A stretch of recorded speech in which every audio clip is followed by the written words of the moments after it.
This morning, we're gonna learn how to do an Italian cast on. When I first started, I was really intimidated by this, but the more I did it, the more comfortable I became, and now I can do it without even thinking about it. So hopefully this tutorial will help you feel more confident in getting started. So for this, I'm just gonna grab a random amount of yarn because I don't really care how many stitches I'm casting on for this tutorial. And the tail is gonna be in front over my thumb like that. And to start, I'm gonna put my needles underneath the yarn like this. So the long tail is in front and the ball of yarn is back here. I'm gonna hold it like this. The first stitch is a knit stitch. So I'm just gonna take my yarn or my needle, bring it around and make a little loop like that. So here's my first knit stitch.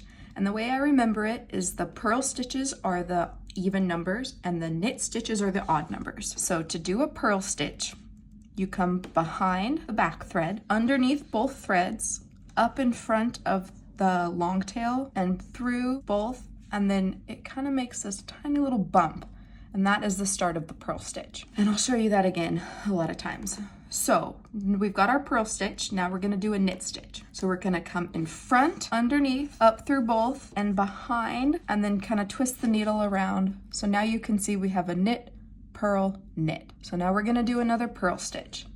So we're gonna take the needle, bring it behind the back yarn, front of both yarns, and then through, and bring it down in front. And the trick with this is it's best to do it all in one go, like start to finish, don't stop, because you'll have to redo it again. And then keep track as you go, so try not to have any distractions. I find that if I have to go back and count these stitches, it's really hard because they're so unstable. So we have a knit purl. Now we're gonna do another knit. So I'm gonna bring my needle in front, under, in between both of them, behind the back one, and I kind of twist my needle around. So we have a knit. I'm gonna do a few of these at normal speed just so you can see how easy it is once you get the hang of it. So I need a purl stitch, so I'm gonna go behind, through, and up. Now a knit stitch in front, in between, and behind. I'm gonna do a few without talking so you can watch.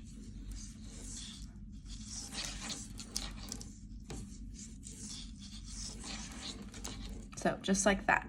So now if we can go back and count, we kind of spread them out. The thing is, you have to keep your hands tight on this yarn, otherwise the whole thing will unravel. This doesn't get any stability until you go back through and do the double knitting.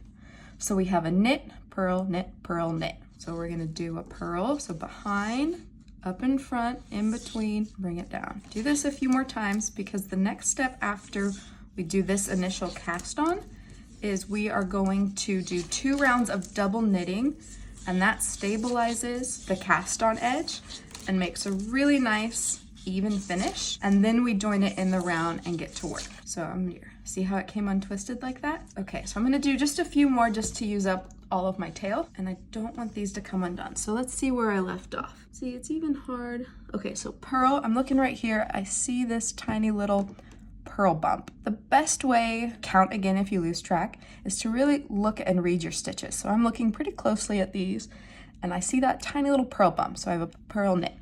So now I need a purl. I'm gonna purl knit a few more times. So purl is behind, under both, and through the middle. And a knit is in front, up through the middle, and behind. And then you do something special with the very last purl stitch. So I wanna get there to show you. And I'm just doing a few more so you have a lot of stitches to get a good idea when we do the double knitting. So this is a purl stitch, so I need to do one more knit and then a purl. You always end on, we have an even number of stitches, so for this I'm gonna end on a purl.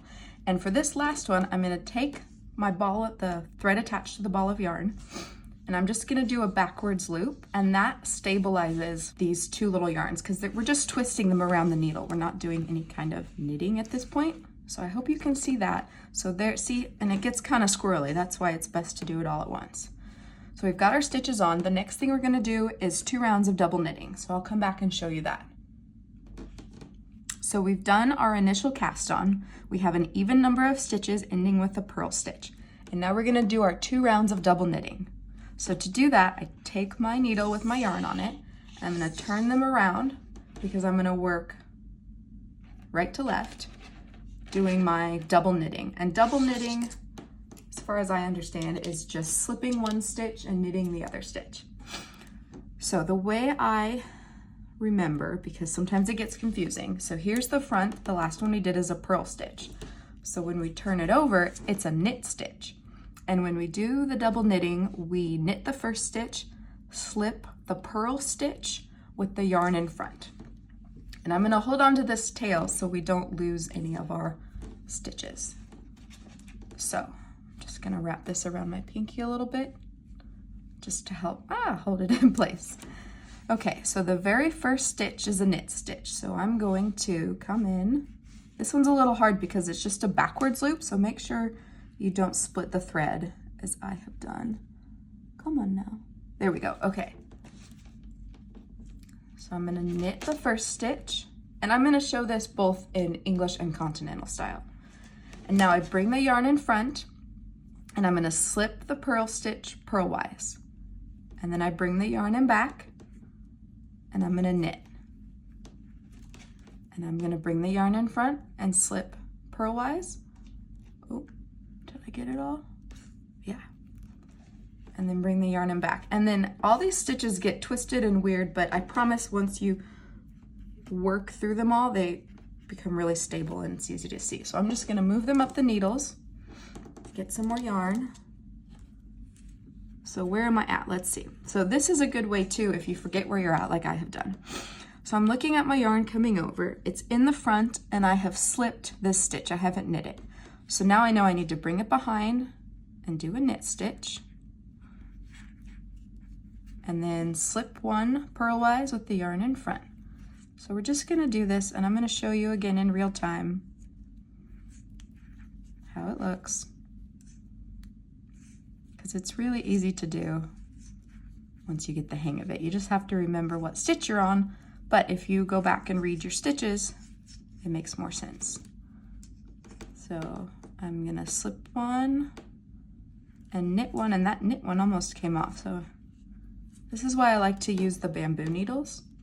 I feel like they give me more grip because I'm not as confident with keeping the stitches on the needle and then fixing it if I need to. So I find using this type of needles, it's more grippy and there's less room for error. Okay, where are we at? So we just did a knit stitch and I can tell because the yarn is coming from out of this stitch right here. So now we're gonna do a purl and I'm just gonna work my way to the end. And then when we do the second round, I'll show you what that looks like knitting the other way, continental or English. I always get them confused. I learned, I think, the English style, and then I've switched to continental because it's faster. I'll look that up and make sure I have the right terms. So slip one with the yarn in front, bring the yarn behind, and knit one. I'm gonna work to the end and then meet you back here to do the second round. Okay, now we're ready to do the second round of double knitting. So the very last one on this side is slip one purl stitch with the yarn in front. So I'm gonna make sure that that stays here. When I twist it around, it's going to be my first knit stitch. And I'm gonna show this knitting English style because when I first learned to knit and was watching videos, I was so confused. I didn't know there were different styles and it didn't make sense to me. So hopefully this will help. And I know this is really basic for experienced knitters, but everyone starts somewhere. So I'm gonna knit the first stitch, bring the yarn in front, slip the purl stitch, bring the yarn in back, and knit the knit stitch. And bring the yarn in front, slip the purl stitch, bring the yarn in front, knit, and we're just gonna continue this. So basically you're knitting every other stitch and slipping every other stitch. And when you get to the end, that initial cast on is really stabilized because you've done this round of double knitting. We'll do the same thing when we get to the bind off. It's the same idea. You do 2 rounds of double knitting and then you get your tapestry needle out and work the bind off. So I'm gonna knit, purl, And again, it's best to do this all in one sitting. So if I were going to start a sweater, I would go somewhere away from my children so they didn't distract me. Usually I do this at night with my red light headlamp because I have peace and quiet and I'm not interrupted. I've tried it before. I tried when I was knitting my husband's sweater, the Celeste sweater. I had to cast on like 100 and something stitches, and I had to redo it so many times because I kept getting distracted. And you really need to do this, the cast on and the 2 rounds of double knitting all in one go. Okay, so let's see. I started talking and I forgot where I was at. So now I'm gonna look at my stitches and I see the yarn was pulled to the back and this stitch was slipped. So now I'm gonna do a knit stitch. And I'm just gonna work my way to the end. And then we'll come back and I'll show you how to join this in the round. Okay, here we have the Italian cast on. We did our initial cast on where we're just twisting yarn around the needle. Then we did 2 rows of double knitting. And you can see, hopefully you can see, it's got this really nice thick edge that will look so good once you've got all the ribbing done. Now we're gonna join it in the round. And I love this cast on because it's so difficult to twist your yarn as you're joining it. I find when I do just a regular like backwards loop cast on, I have to work really hard not to twist my yarn. Maybe that's just me, but I love this because it's so clear where the yarn is.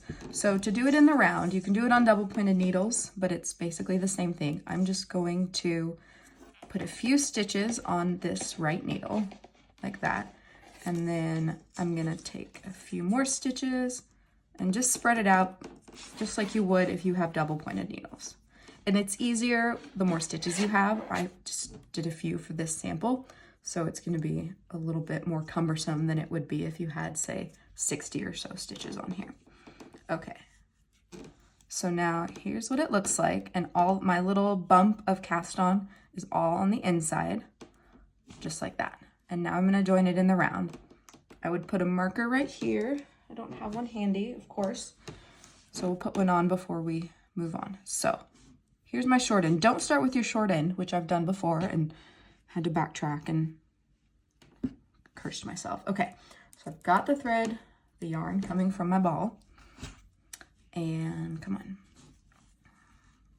Now this one, again, we'll tighten it up, and because the beginning of the round is the front of the cardigan and that ends up getting steeked and cut, you'll never see this little separation between the cast on stitches.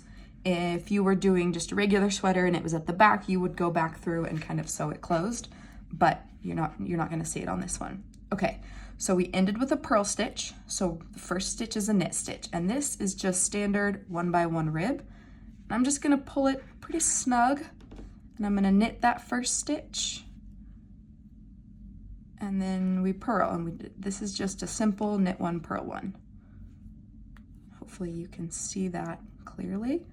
This should be pretty standard, but I'm gonna go through all of it because again, when I started, I was really confused. And you can see I've got this yarn tail in my hand. I just like to hold on to it for the first few stitches, and then sometimes I forget it's there until it gets in my way. Okay, I'm just gonna work through.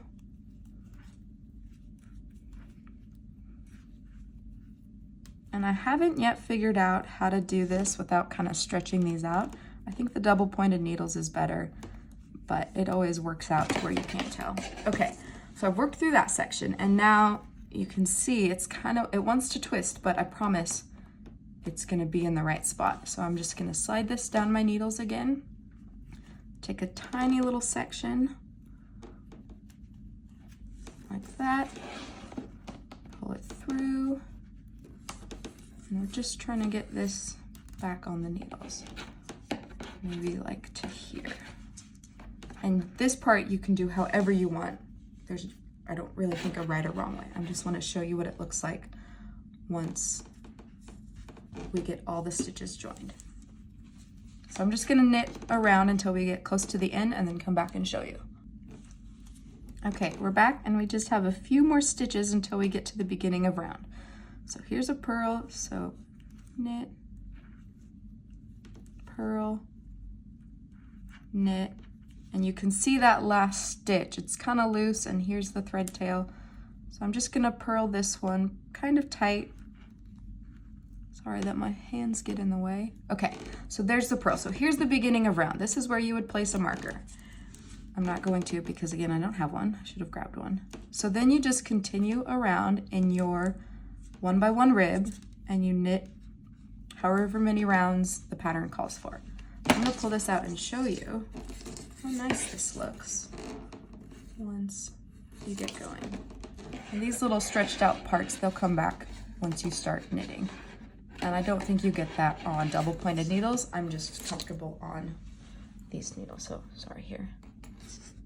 You can see it's got a really nice thick edge right here, and it's like the ribbing just kind of rolls over itself. It's my favorite cast on, and I do it on almost everything. There you go, it's so nice. So the next step we'll just work our ribbing as the pattern dictates, and then we'll meet back here for a few stabilizing rounds, and then we'll get into the increases.